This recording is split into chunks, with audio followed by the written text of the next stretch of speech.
So, welcome back. Been a while since we've done any sort of day in the life, gym, food kind of videos. Been a lot more talking to the camera about general topics recently, but I wanted to do these videos consistently every week from January.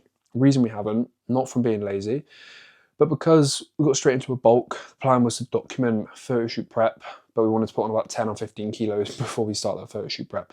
We're up to 10 kilos up now so far. So yeah, just starting a series prep on how we got there. Obviously, looking back, sounds a good idea. Why would you not document the last 8 months, put on 10 kilos? But to be honest, it would just be a general highlight reel. It's still educational, it still helps, it's still entertaining to see what's going on. But to break it down, I've been eating about 3,000 calories for the first 3 months, bumped up to 3.2, 3.6, 3.8 till 4,000. Got to this point, tried to put on 0.5 kg per week. Any week we didn't, we'd bump up the food. Same training plan every day, progressive overload every week. The absolute basics, been no secrets to it. But the reason I want to document the cut when it comes to it and the photo shoot prep and all those things, and the reason we're documenting it from now, is because, like I say, it's just a lot more insight now. We're in the last kind of points of the bulk, so I can really start to show you the benefit of it. I think if you'd have seen week to week, you'd have seen no different. So I'd rather just show a picture and then get into the prep. But I think when we get into the photo shoot prep and the cut, we might make it a bit more like cinematic. Probably, I don't know, get some editors, photographers, whatever.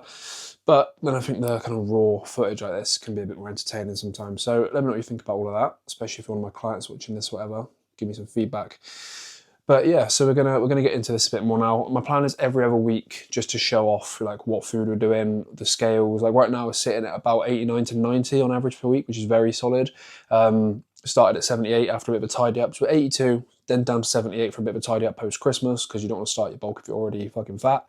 And then we got into the long term lean bulk. It's been like just above maintenance calories every day. Clean foods, still 1 to 2 cheat meals a week, still tracked. Like it's been very regimented, very strict. Because obviously, if you the whole goal of a bulk is you put on muscle mass, so when you cut, you don't lose all that new mass. If you just put on fat, when you cut, you can lose that fat, and you're gonna look the same every year. The goal with me this year has been to make sure that when I do cut, it's like complete difference to the last time I cut. I'll put a picture on screen now when I last cut. The goal is to do that, but with with the 10 kg extra that you've put on pretty much, obviously you're going to lose a bit of that. But to look like you've had a phase of putting on 10 kg, otherwise you just bulk for absolutely nothing. You could have just stayed lean. So, been enjoying it. But yeah, as I say, that's a bit of a debrief of where we've been. It's very standard stuff. You just got to get used to, the fact that you could do the same thing for 1 to 2 years to see real benefit. But this is why you need to find enjoyment in the lifestyle. Because I said this on Instagram the other day. If me talking about putting on 10 kg took about 8 months and we still haven't started the photo shoot prep, if that puts you off anything, whether it's coaching or training or whatever, you've got the wrong mindset for it. Because my mindset was, I'm going to be training and doing everything anyway. So I may as well commit to 9 or years long bulk because we're not done yet. It'll be about a year by the time we are done. I may as well commit to that and do it properly instead of just float around the gym and think, oh no, don't do that for a year. You're going to be going anyway. So what's the difference? Like, I mean, it kind of reminds me when I did a transformation challenge back in April, and I have a lot of people kind of reply saying, well, I've got a few things going on right now. It's like, yeah, but you're still in the gym, you're still eating food. You may as well just have like a bit of something to follow, come out the back end of all those things you said you've got going on in the back of your mind, and actually get something out of it, put energy into something else. But that's just how my mind works anyway. So, gonna get to the gym now. Probably not gonna do too much talking, to be honest. Just show you what I'm training. I have set some clear PB targets in this bulk as well. That's another important thing you should do. Don't just set scale and food and calorie targets. Have a clear PB target you want to hit as well. Because put it this way, if you can gain 10 kg on the scales, that's one thing.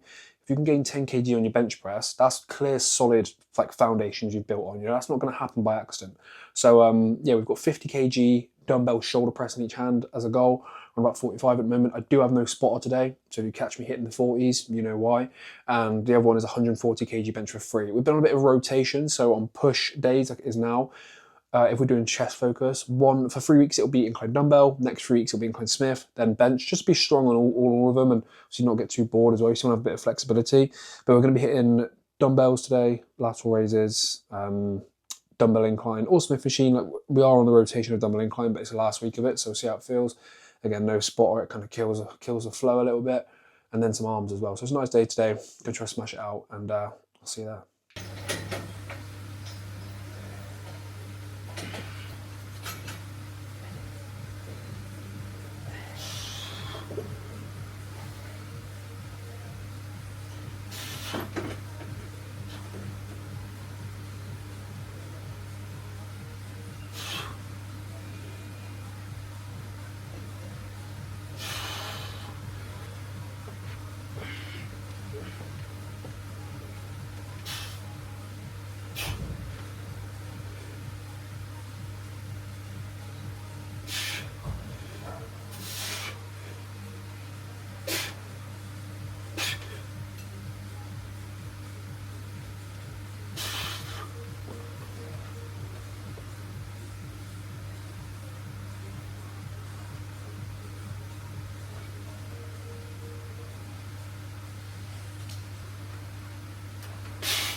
So solid, about 40-50 minute session, and now obviously the best part of training, post-workout meal, 150 grams, if you can see that, of any sort of cereal. So it's fucking cauldron of cereal at the moment. I'm not complaining, because when I start cutting, I'm going to miss that. So I'm going to get that down. Evening meals tonight is going to be standard. It's literally just any sort of meat, any sort of carbs. As long as we add up to about 3,200 calories, we're on track. It was 4,000. We've lowered it a little bit just this month. Just quick to have like a little bit of a defeed. The same way if you're like a long-term fat loss phase, you need like a bit of a refeed. So you have that kind of day where you still stay in a deficit, but you just have enough food to refuel yourself, have a good session, not let your body adapt to fat loss. Same kind of thing. You know, once you're eating 4,000 calories a day for 8 months, your scales start to adapt.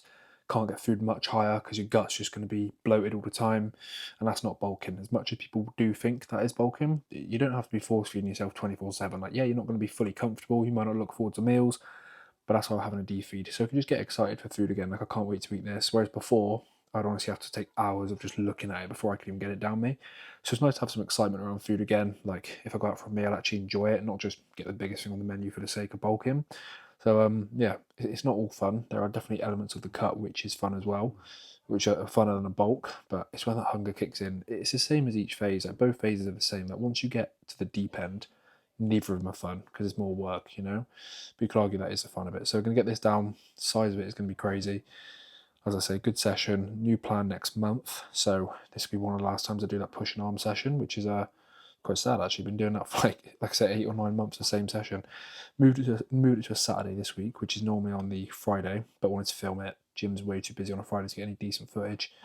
So yeah, let's get this food down. Protein shake with it as well. 2 scoops of s'mores. Perform, can't go wrong. Running out of that as well, and we're all out of pre, so supplement restock coming soon as well. So cereal's down, as you've just seen, and for the rest of the evening, as I said before, it's now just kind of meat, carbs, veg, 2 meals of that, and then evening yogurt and bagel. I think I'll have some protein pancakes tonight for a bit of a mix up. So being a little bit flexible with food at the moment, especially in this defeed, I'm just kind of eating anything I fancy within reason, because as I say, you've got to really protect your stomach. And if you're someone who's been lifting for a while, you or even just like eating good food for a while, like you know what responds well with yourself. And if you're eating things which just don't really click, there's no such thing as magic food, right? So if someone's put on like your plan, or like if I put on a client's plan to eat bagels and potato and rice every day, and they might feel like this isn't really doing much, but this isn't helping them much, like it's making them feel a bit bloated, but they just keep forcing it down because they think, oh, well, it's on my plans, I'll carry on. Those are the kind of situations where you need to say straight away, this food, I'm not clicking with it. It does not feel good. I feel groggy. Like, because there are certain foods, like some people will eat fucking carrots and just feel like shit. It's just weird how it is. So you've got to make sure you consume the foods you want to consume. It's always important to have a plan which you can look at and say, I could follow that every day if I needed to. But at the end of the day, we're all human. Like, you've got to have a bit of variety. But the more consistent you can consume food on a daily basis, the better. Because just little details like going to the gym, like going to the gym on the same amount of food, same amount of food at the end of the day, so you can recover the same, sleep the same. If you're chucking a random meal in the evening every other night and you don't normally have it, like you're having a pizza here and there, fucks up that day of sleep, then it fucks up that next training session. So you do have to be quite specific, and I think this is where people go wrong. In a bulk, they'll kind of let these habits drop, especially like with some of my clients. Like, they're all obviously pretty good at it because I nail it on them. But when it comes to like a cut, it's very easy to think, right, I'm on it, diet, let's go. Bulk, this is why I don't even like the term bulk, but you've got to use it because that's what people understand, obviously, especially type of people I work with. But truthfully, when you hear the word bulk, it does kind of come with a lot of negative social media views. Just eating whatever you want really and getting as heavy as possible. When some people, a bulk or a muscle building phase, you could do it in a deficit or a maintenance. You know, not everyone needs to eat loads to build muscle. If you're like aggressively increasing on your weight in the gym, your scales are slightly going up that bit and you're looking bigger each week in photos, you don't need to eat 4,000 calories a day. Some people can cut on 3,000, some people can bulk on 3,000. So you've got to listen to your body, which is why we track all the data with coaching and everything, which is why I'm tracking all my data. And yeah, that's generally how a day on the bulk looks at the moment. So you can probably see why I haven't been doing this video every week. But they're going to get a bit more, I'm going to do them a lot more often now on the weekly or every other week leading up to the cut, because we can start to see the finish line. That's why it's so important to have timelines in your journey, whether it's a bulk or cut. For me, every client knows when they're going to cut, bulk, maintain, when we're getting used to things, when we're going through a period of getting back into training to a higher standard, if we notice we've let it slip or we haven't reviewed things in a while. So yeah, you need to have these phases and timelines because it just helps you keep mentally on top of things. Like if I say to a client, right, we've got 6 weeks, I want to get you into a bulk, they're not going to miss anything on those 6 weeks because that then is on them. They have to diet for an extra week. That's where we're currently at with things. We're going to be a lot more consistent with showing the journey now. Just, it's all over my Instagram. But as I say, this is what my life looks like every single day right now. Obviously, not every day is a Saturday. I'm working all the time as well. But when it comes to the food and training, it's just basic. And that is it. There's no secret to it. You go watch anyone's page who's in shape or coaching or bodybuilding or doing a photo shoot prep. They'll just be doing this at different levels of more aggressiveness. But it's the same thing. Same things in the gym, same rules. All those kind of things. So don't try to find the secret, just follow the basics, and you'll be fine. So I'll see you in the next one. Thank you for tuning in. Yeah, photo shoot June next year, a long time away, don't get me wrong. But as I said to you at the start of this video, going to be in the gym all that time anyway, so you may as well put the date in place. Not leave it till 12 weeks before, just because we can. May as well put the date in the diary now and say, right, we've got 10 months from the position we're already in, which is a good position, to make it even better, which is going to be a good few weeks of bulking, a good few months of bulking. And we're going to look to kind of diet down for 20 to 24 weeks. You always want to give yourself an extra 4 weeks because I'm going to be on holiday in that period as well, but I'm going to be fucking on plan on those holidays because it's a photo shoot. I'm not turning up looking like a tit.